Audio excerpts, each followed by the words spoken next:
Hi everyone! Today we're going to read the next part of Roald Dahl's George's Marvellous Medicine. Now in the last part we read, George had made his medicine and fed it to Grandma, and Grandma had grown so tall she had bashed through the ceiling, through his room and through the next ceiling, through the roof. George stood in the farmyard looking up at the roof. The old farmhouse had a fine roof of pale red tiles and tall chimneys. There was no sign of Grandma. There was only a song thrush sitting on one of the chimney pots singing a song. The old wurzels got stuck in the attic, George thought. Thank goodness for that. Suddenly, a tile came clattering down from the roof and fell into the yard. The song thrush took off fast and flew away. Then another tile came down, then half a dozen more. And then, very slowly, like some weird monster rising up from the deep, Grandma's head came through the roof. Then her scrawny neck and the tops of her shoulders. "How am I doing, boy?" she shouted. "How's that for a bash-up?" "Don't you think you'd better stop now, Grandma?" George called out. "I have stopped," she answered. "I feel terrific. Didn't I tell you I had magic powers? Didn't I warn you I had wizardry in the tips of my fingers? But you wouldn't listen to me, would you? You wouldn't listen to your old Grandma." "You didn't do it, Grandma," George shouted back to her. "I did it. I made you a new medicine."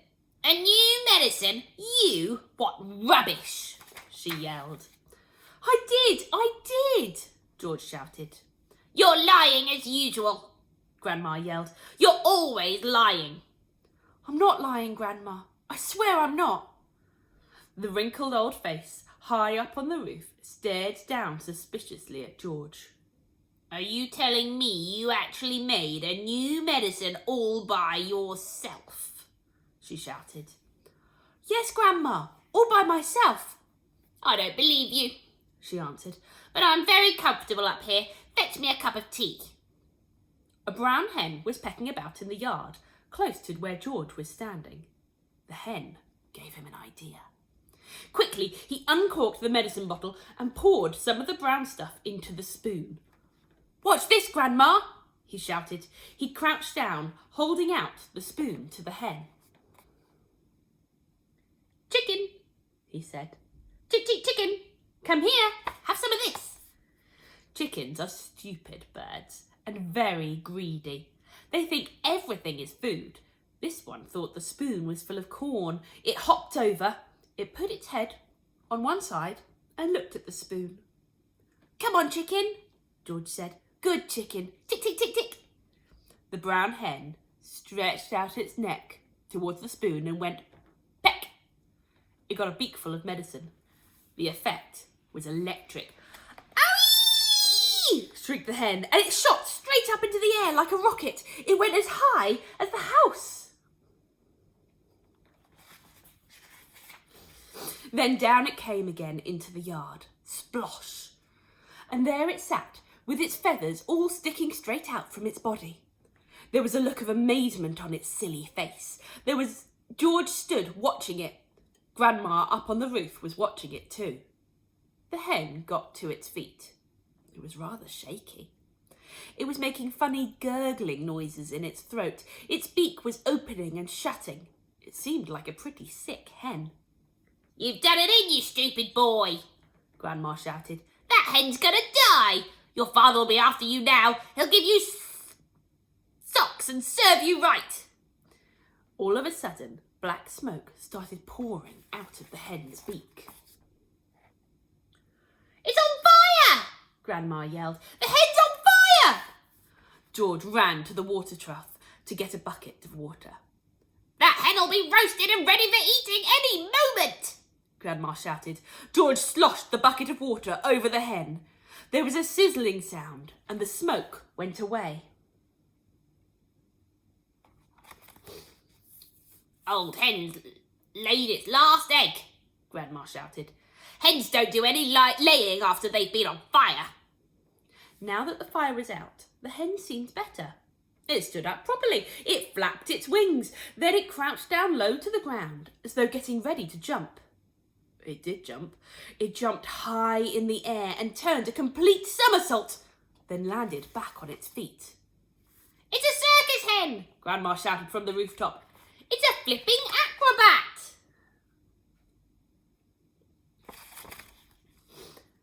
Now the hen began to grow. George had been waiting for this to happen. It's growing, he yelled. It's growing, Grandma. Look, it's bigger. Bigger and bigger, taller and taller it grew. Soon the hen was 4 or 5 times its normal size. Can you see it, Grandma? George shouted. I can see it, boy, the old girl shouted back. I'm watching it. George was hopping about from one foot to the other with excitement, pointing at the enormous hen and shouting, It's had the magic medicine, Grandma, and it's growing just like you did.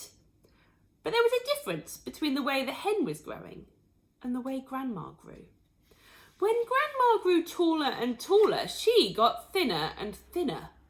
The hen didn't. It stayed nice and plump all along.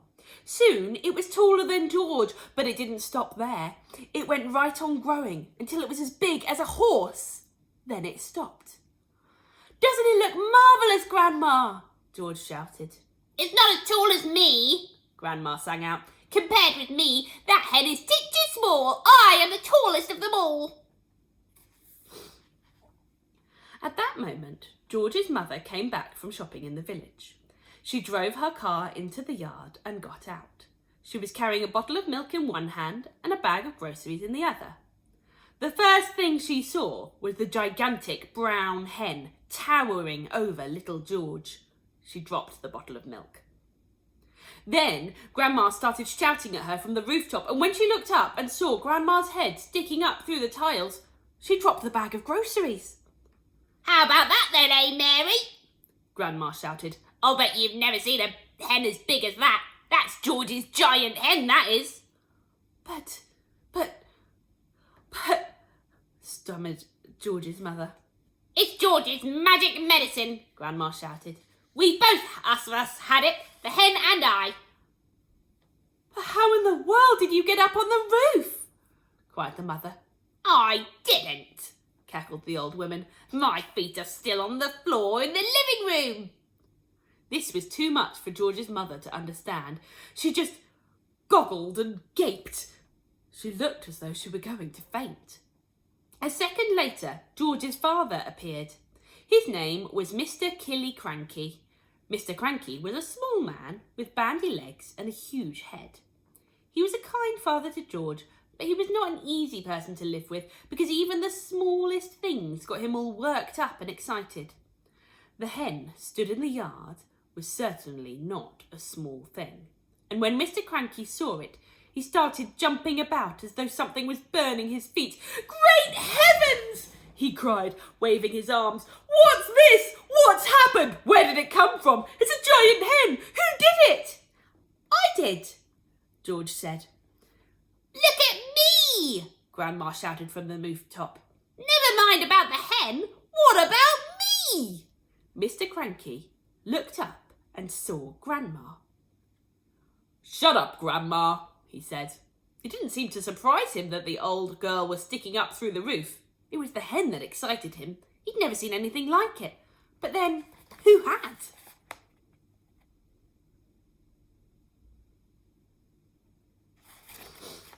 It's fantastic, Mr. Cranky shouted, dancing round and round. It's colossal! It's gigantic! It's tremendous! It's a miracle! How did you do it, George? George started telling his father about the magic medicine. While he was doing this, the big brown hen sat down in the middle of the yard and went cluck, cluck, cluck, cluck, cluck, cluck, cluck, cluck, cluck, cluck. Everyone stared at it. When it stood up again, there was a brown egg lying there. The egg was the size of a football.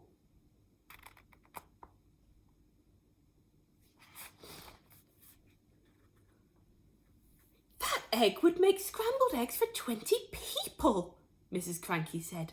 George, Mr. Cranky shouted, how much of this medicine have you got? Lots, George said. There's a big saucepan full in the kitchen, and this bottle here is nearly full.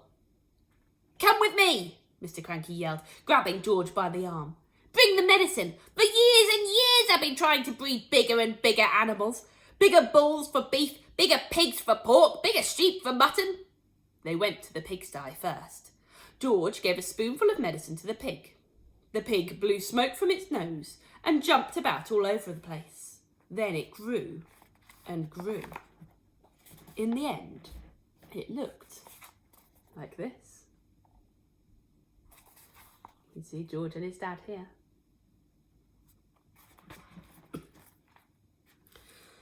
They went to the herd of fine black bullocks that Mr. Cranky was trying to fatten for the market. George gave each of them some medicine, and this is what happened. Can you spot George and his dad? Down here. Look at the size of those. Then, the sheep.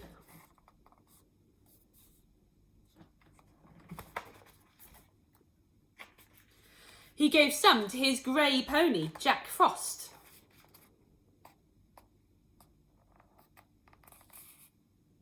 And finally, just for fun, he gave some to Alma, the nanny goat.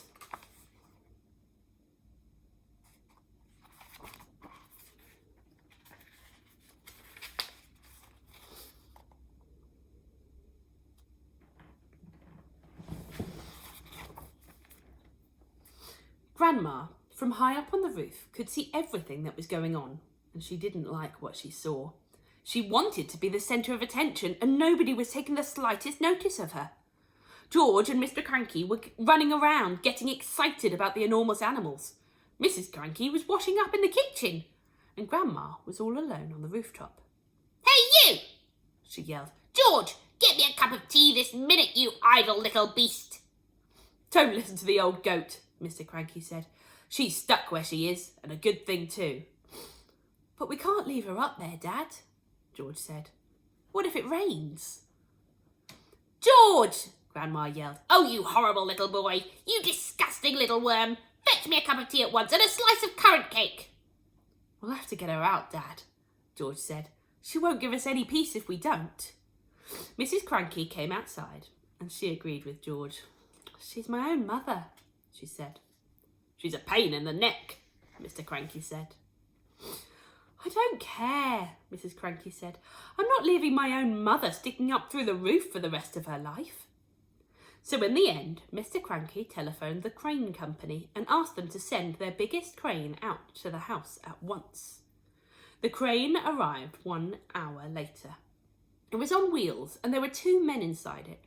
The crane men climbed up onto the roof and put ropes under Grandma's arms. Then she was lifted right up through the roof.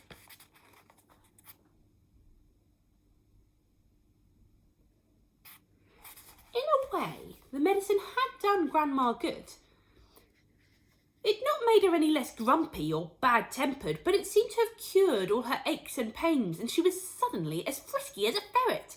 As soon as the crane had lowered her to the ground, she ran over to George's huge pony, Jack Frost, and jumped onto his back. This ancient old hag, who was now as tall as a house, then galloped about the farm and on the gigantic pony, jumping over trees and sheds and shouting, "Out of my way! Clear the decks!"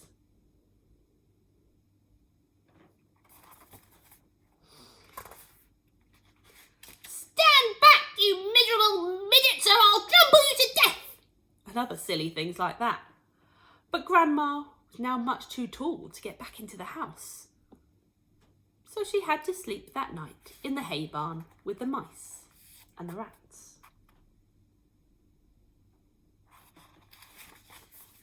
That's where we're going to stop today. I wonder what will happen next. I'll see you soon.